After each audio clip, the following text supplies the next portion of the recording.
dos enganos que o inimigo sugere ao pecador. Ponto 1. Imaginemos que um jovem, réu de graves pecados, se confessou e recobrou a graça divina. O demônio tenta-o novamente, a fim de que recaia em seus pecados. O jovem resiste no princípio, mas começa a vacilar em vista das ilusões que o inimigo lhe sugere. Meu irmão, lhe direi o que queres fazer? Desejas, porventura, sacrificar a uma vil satisfação essa excelsa graça de Deus que reconquistaste e cujo valor excede ao do mundo inteiro? Queres firmar por tuas próprias mãos a tua sentença de morte eterna e condenar-te a sofrer para sempre no inferno? Não, responder-me-ás. Não quero condenar-me, mas salvar a minha alma. Mesmo que cometa esse pecado, confessá-lo-ei logo. Tal é a primeira sugestão do tentador: confessar-se depois. Entretanto, perde-se a alma. Dize-me, se tivesses na mão uma formosa joia de altíssimo valor, lançá-la-ias ao rio, dizendo: procurá-la-ei com cuidado, pois espero encontrá-la? Tens, entretanto, em tua mão essa joia, riquíssima de tua alma, que Jesus Cristo resgatou com seu sangue.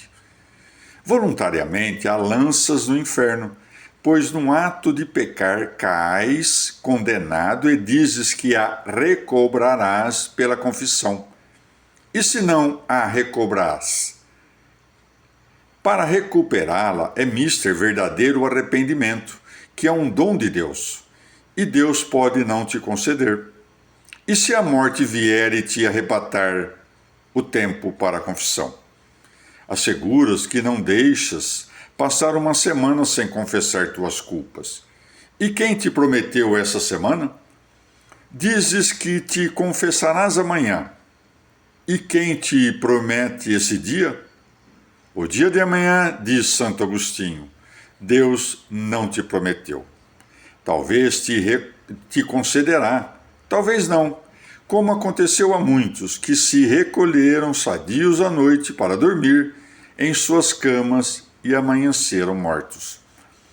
A quantos o Senhor feriu de morte no próprio ato do pecado e os precipitou no inferno? E se fizesse o mesmo contigo, como conseguirias remediar tua eterna perdição?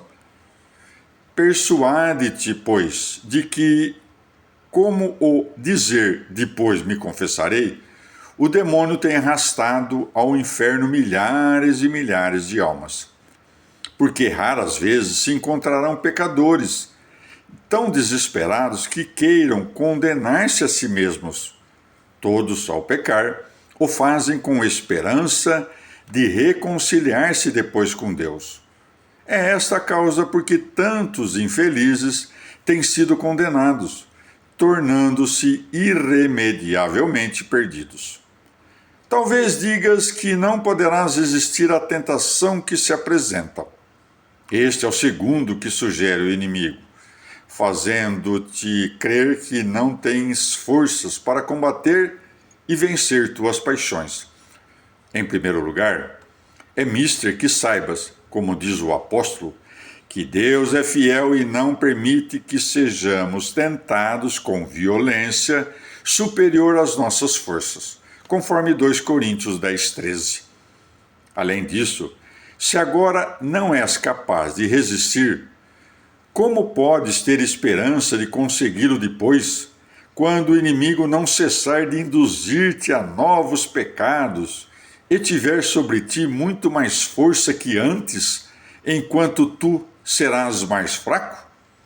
Se pensas que agora não podes extinguir essa chama, como crês que a apagarás mais tarde, quando ela lavrar com mais violência? Afirmas que Deus te ajudará, mas esse seu auxílio poderoso ele te dá agora. Por que não queres valer-te dele para resistir?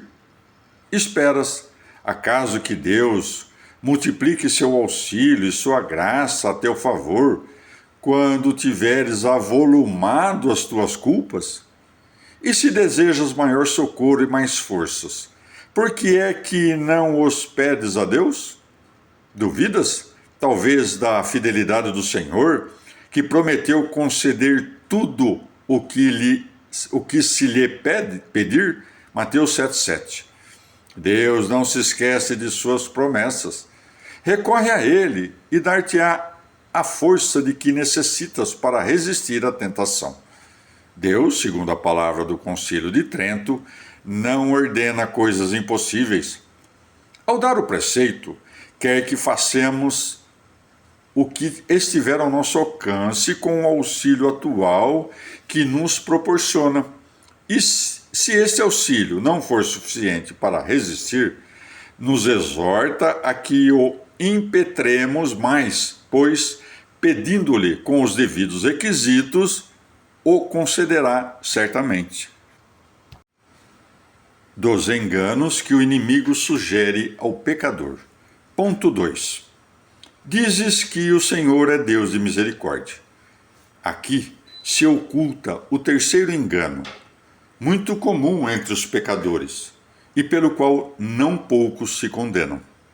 Escreve um sábio autor que mais almas envia ao inferno a misericórdia do que a justiça de Deus, porque os pecadores, confiando temerariamente naquela, não deixam de pecar e se perdem. O Senhor é Deus de misericórdia. Quem o nega? Contudo, quantas almas manda Deus todos os dias às penas eternas? É, na verdade, misericordioso, mas é também justiceiro. A este predicado o obriga a castigar a quem o ofende. Usa de misericórdia com aqueles que o temem. Salmo 102, de 11 a 13. Naqueles, entretanto, que o desprezam e abusam da clemência divina para continuar a ofendê-lo, tem que resplandecer somente a justiça de Deus. E com toda razão, porque o Senhor perdoa o pecado, mas não pode perdoar a vontade de pecar. Aquele que peca, diz Santo Agostinho, pensando que se arrependerá depois de ter pecado, não é penitente, mas zomba de Deus e o menospreza. Ora, o apóstolo nos adverte de que Deus não consente que zombem dele, Gálatas 6,7, e que irrisão maior haveria do que ofendê-lo como e quando quiseramos e ainda aspirar à glória?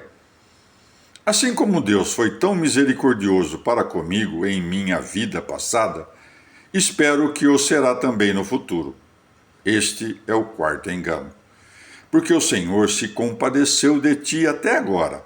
Porventura, usará sempre de clemência e não castigará jamais? Muito pelo contrário. Quanto maior tenha sido sua clemência, tanto mais deves temer que deixe de perdoar-te e que te castigue com rigor, se voltares a ofendê-lo. Não digais, exclama o eclesiástico, pequei e não recebi castigo, porque o Altíssimo, ainda que paciente, é justiceiro. Eclesiásticos 5:4. Quando sua misericórdia chega ao limite que determinou para cada pecador, passa a castigá-lo por todas as culpas que o ingrato cometeu. E a pena será tanto mais dura, quanto mais tempo Deus esperou o culpado, disse São Gregório. Se vires, pois, meu irmão, que, apesar de tuas frequentes ofensas a Deus, ainda não foste castigado, deves dizer: Senhor, grande é meu reconhecimento, porque ainda não me condenastes ao inferno, que tantas vezes mereci. Lamentações 3:22. Considera que muitos pecadores, por culpas menos graves que as tuas, foram condenados irremediavelmente. Trata, por isso, de satisfazer por teus pecados, mediante o exercício da penitência e de outras boas obras. A benevolência com que Deus te tratou deve ensinar-te não só a deixar de ofendê-lo, mas a servi-lo e amá-lo sempre, tendo em vista a imensa misericórdia que te fez de preferência a outros. Dos enganos que o inimigo sugere ao pecador. Ponto 3. Ainda sou moço. Deus tem compaixão da mocidade. Mais tarde entregar-me-ei a ele. Consideremos esse quinto engano. És moço, mas não sabes que Deus conta os pecados de cada homem e não os anos? Quantos tens cometido? Muitos velhos haverá que não tenham feito nem a 10ª parte dos que cometeste. Ignoras que o Senhor fixou o número e a medida das culpas que a cada pecador há de perdoar? O Senhor, diz a Escritura, espera com paciência para castigar as nações da plenitude de seus pecados, quando chegar o dia do juízo. 2 Macabeus 6,14. Quer dizer que o Senhor é paciente e espera até certo limite. Logo, porém, que se encha a medida dos pecados que a cada homem quer perdoar. Cessa o perdão e ele executa o castigo, ferindo-o de morte súbita no estado de condenação em que se acha, ou abandonando-o a seu pecado, que é pior castigo que a morte. Isaías 5. Se possuís um terreno que cercaste e, apesar de cultivado durante longos anos com gastos consideráveis, vês que não te dá fruto algum, que farás? Arrancas-lhe o cercado e o deixas abandonado. Pois bem, teme que Deus não proceda do mesmo modo contigo? Se continuas pecando, irás perdendo o remorso da consciência. Não pensarás na eternidade nem em tua alma. Perderás quase de todo a luz que nos guia. Acabarás por perder todo o temor. Com isto, podes considerar abatida a cerca que te defendia, para dar lugar ao abandono de Deus. Examinemos, enfim, o derradeiro engano. Dizes, é verdade que com esse pecado perderei a graça de Deus e ficarei condenado ao inferno. Pode assim suceder que me condene, mas também pode acontecer que me confesse logo e me salve. Concedo que assim possa ser. Desejo que te salves. Não sou profeta e, portanto, não me é dado asseverar com certeza que, depois de cometido esse novo pecado, já não haverá para ti perdão de Deus.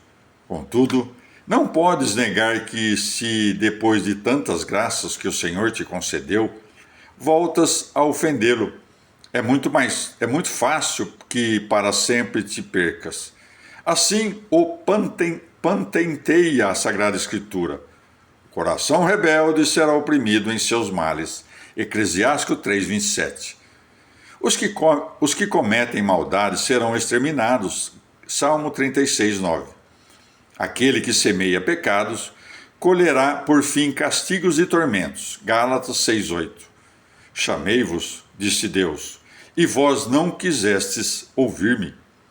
Também eu me rirei da vossa ruína. Provérbios 1, de 24 a 26.